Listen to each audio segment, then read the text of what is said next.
நீங்கள் பார்த்துக் கொண்டிருப்பது நியூஸ் 21 செய்திகள். தமிழ்நாடு செய்திகளை உடனுக்குடன் தெரிந்து கொள்ள நியூஸ் 21 செய்திகளை பாருங்கள். உண்மை, உழைப்பு, உயர்வு.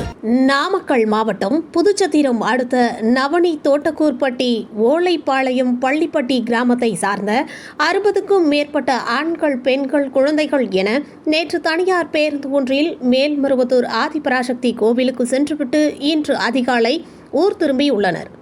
அப்பொழுது ராசிபுரத்தில் ஒரு சிலரை பேருந்திலிருந்து இறக்கிவிட்டு புதுச்சத்திரம் அருகே நவனி தோட்டக்கூர்பட்டி பழனிவேல் தோட்டம் அருகே வளைவில் அதிவேகமாக தனியார் பேருந்து திரும்பிய பொழுது திடீரென டிரைவரின் கட்டுப்பாட்டை இழந்து பேருந்து சாலையோரத்தின் 10 அடி பள்ளத்தில் பேருந்து கவிழ்ந்து விபத்துக்குள்ளானது.